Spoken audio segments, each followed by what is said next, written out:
Hey guys, it's Jonathan from Stub Reviews, and I know I look really tired right now and it's late, but I just got out of seeing First Man and I just have to talk about it. So First Man basically just follows the story of Neil Armstrong and his mission to get to the moon. And I've always been really interested in the story. I think it's one thing that pretty much everyone knows about in American history. However, a lot of people don't know about the human side and the sacrifices he took in order to make mankind's arguably the greatest achievement of all time. So the first thing I loved about this movie is the cast. The cast is fantastic. Ryan Gosling kills it. Yet again, all the supporting cast members do a phenomenal job. The actress which plays his wife, I really need to start looking up people's names. There's a particular scene where she basically forces Neil Armstrong to tell his kids that there's a possibility he might not come back from the moon. That honestly, I think it's going to win her Best Supporting Actress hands down. There's just nothing else I see that's possibly going to be surpassing that. Anything like that this year. The genuineness of the scene. I mean, sure, there was some direction, but her performance was immaculate, and that's just across the board with everyone.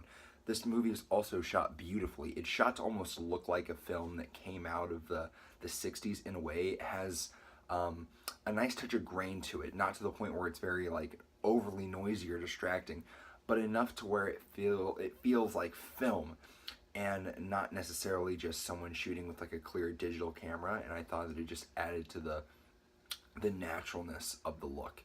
Also, all the visual effects are incredible. I'm going to be completely honest with you. I'm a huge visual effects stickler, and I did not see a single thing in this movie that looked unconvincing. Honestly, I wouldn't have been surprised. It's like, oh yeah, they went into space and they shot all that shit. I'd be like, all right, I buy it because it looks that good. Also, this movie has an excellent score. It's eerie. It's almost like what you'd hear in like a 60s cartoon involving space, but mixed with the elegance of the score of something like La La Land or Interstellar. And it's very melancholy, and it brings out a lot about the character of Neil Armstrong himself, because the things you learn about his life in the film are so harrowing, and the score fits it perfectly. The last thing I want to go into say about this film is that whoever wrote the script clearly did an amazing job adapting this man's life. I mean, the amount of details that were put into it, and I did a little bit of research afterwards, and apparently this film is, you know, for the most part, very accurate to what happened in his life. And it's just an incredible story. And generally, I don't give a film merit because of its story. I look at it from the filmmaking perspective, which is why a lot of people are surprised when I don't think that certain biographical films are that good, because I think, you know, as a film, the story might be incredible, but the film is standard. In this sense, I will say that the story is actually, it contributed to my enjoyment of the film quite a bit, just because it is such an incredible story, and seeing all the obstacles as this person had to overcome in order to make this accomplishment is truly awe-inspiring. This is one of the greatest space films I've ever seen. I'm going to be completely honest with you, just like, you know, almost tearing up at the end of this film.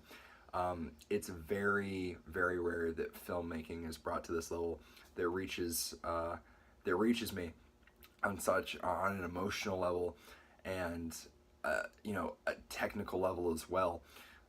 This is a case of a film that honestly I couldn't see anything wrong with it other than one small thing. I think that maybe this is just because I was seeing it at 9:30 at night and the movie's almost 2.5 hours long. But I think that maybe there's a moment in the second act where there's not a whole lot going on in between like a 15-20 minute period, and I thought that the pacing dragged just a tad bit there. Other than that, this movie's immaculate. It's definitely one of the best of the year. It will definitely be in my top 10 list if something else doesn't come to dethrone it. I'm not sure if I've done it this year. I may have, but I'm going to go ahead and give First Man a 5 out of 5 stars.